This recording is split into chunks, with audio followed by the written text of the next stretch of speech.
Christian? What if they are hardcore to the bone, 100% Christian, and they just not trying to deal with you? You're going to have to be able to show them that, one, their religion is bullshit.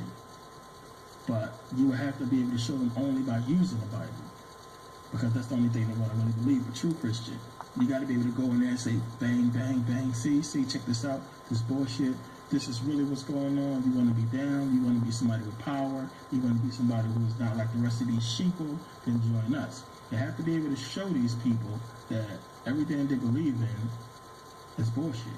So this is one of the reasons why they put these signs out there. And also, like I said earlier, they have to flash this stuff in movies and put it everywhere, because you are not going to know who is at the top. These regular people who's in these organizations and these secret societies, they don't know who the main guy is at the top. They don't know that person. That's why the logo is a pyramid, because it's very few at the top control so many at the bottom. And that's the structure.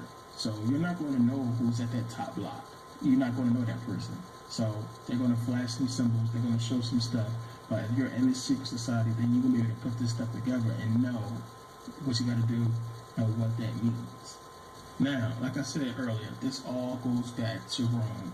And if you remember from my older video, I was showing you that the Geneva Bible in 1560 pointed out the fact that the Pope is the Antichrist. Now, the Bible lists about 10 points that you'll be able to describe who the Antichrist is. And all 10 points fit only one person on this planet, and that is the Pope. Period, point blank. Now, you would think when they got King James to rewrite the Bible, to bring out this new authorized version of the Bible, they would take out the hint that the Pope is the Antichrist. But they did not take the hint out, because they obviously want people to know that Rome is in power. They want people to know who their master is, and it's Rome.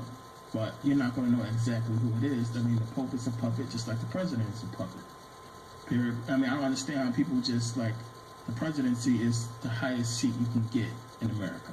So how can a person like, okay, let's say Barack Obama, who none of you never heard of before, 2006, and how could this guy just come out of nowhere, excuse me, how can he just come out of nowhere and just take the highest seat in the United States of America with really no experience? I mean, just think about that. Every 4 years you get somebody you probably never heard of. They come in and they take one of the most important jobs on the planet with no references, no prior experience of being the president. So obviously, somebody has to come in there and tell this new guy, this new president, how things work. Because you can't have a person come into the presidency and sit down and say, okay, yeah, I'm about to fuck shit up. No. He's going to come in there, he's going to sit down, and somebody's going to tell him what to do. So that lets you know that it's a puppet post. Because the president, he comes in, he don't know shit, he hasn't been president before. All of a sudden, wow, he knows everything. He knows about foreign policy. He knows about the money system. He knows about NAFTA and GATT and how all this other stuff works. How does he know all this stuff? Obviously, it's somebody telling him what to do. Somebody is directing him. And you got to remember that when the president comes in, he brings in his chief of staff. He brings in his own vice president and secretary of state and all that. He brings these people in. So obviously these people have not been presidents before, so they probably don't know what to do either. So how is it that he knows what to do? Somebody is directing him. It is a puppet post. I mean, people just don't think about it. We just think, it's a handbook somewhere. Like, there's a book that tells you what to do once you become president, and you follow this book.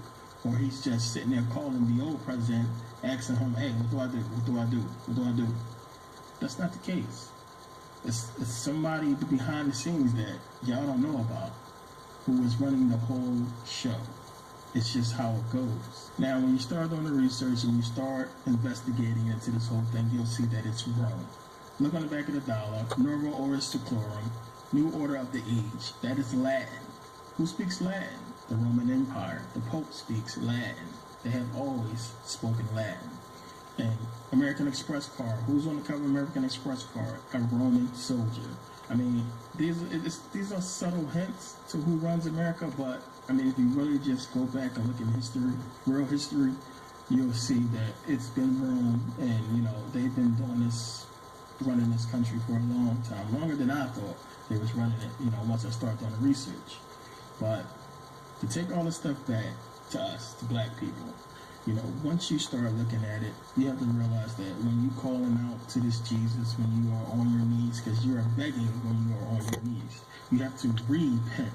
Why you gotta repent? Means to do again, because they know you're gonna be on your knees. You're gonna keep repenting for nothing, because there's no way you could be perfect.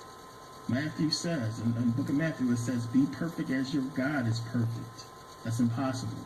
You can't do it. Your mind, your physical body will not let you do the things that the Bible wants you to do, and they know it. So don't feel bad when you think you are sinning or doing something wrong. Now, I'm not telling people not to read the Bible. Read the Bible.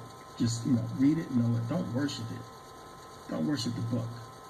Now, black people, you got to realize that this book was put together to deceive the world.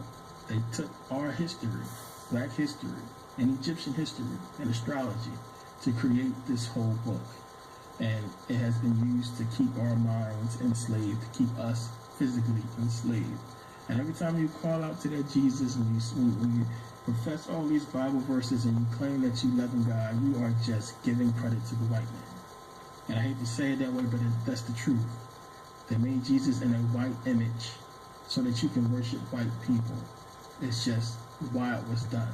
The whole reason that they gave us the Bible during slavery was to change our minds, was to mold our minds from seeing white people as an enemy to seeing them as master, to seeing them as gods.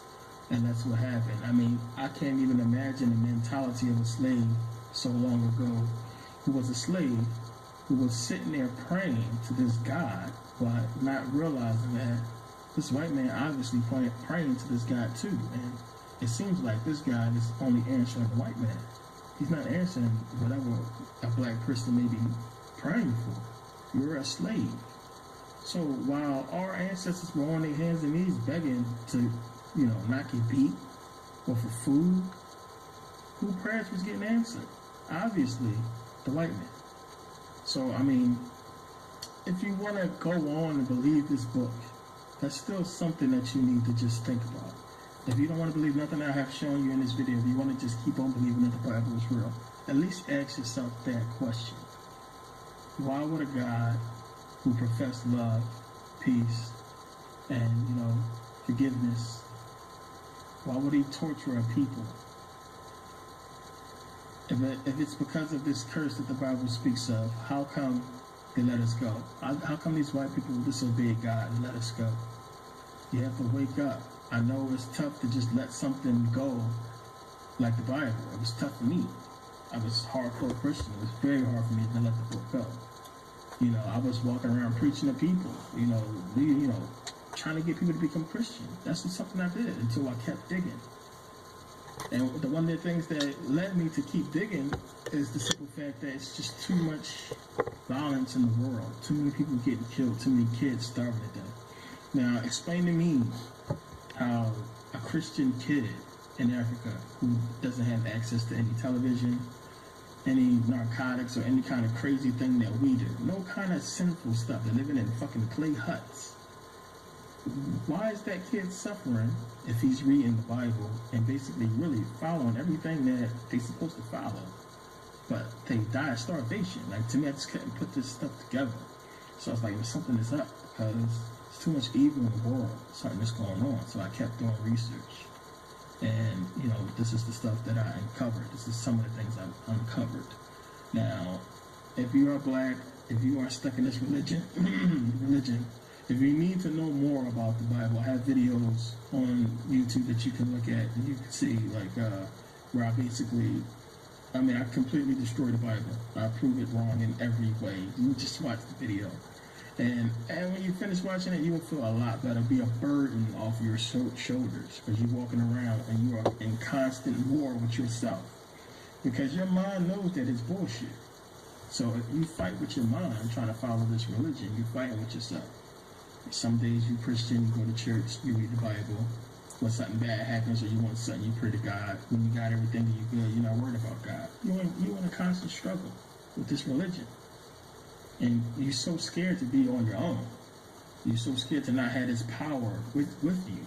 You have to realize that you are the power. Everything that you think you can't do, you have the power to do it. What's stopping you? You're only stopping yourself. There is no hand coming down that's going to guide your body nowhere. There's no power. God does not have a plan for you. You have to make a plan for yourself. Now, if you want to believe God has a plan for you, it's in the Bible. Follow that plan. See how good you do. You can't follow that plan. It's perfection. And that's something you or me or nobody on this planet can ever be. It's perfect. Now, I want to thank everybody for watching this video. Any questions, comments?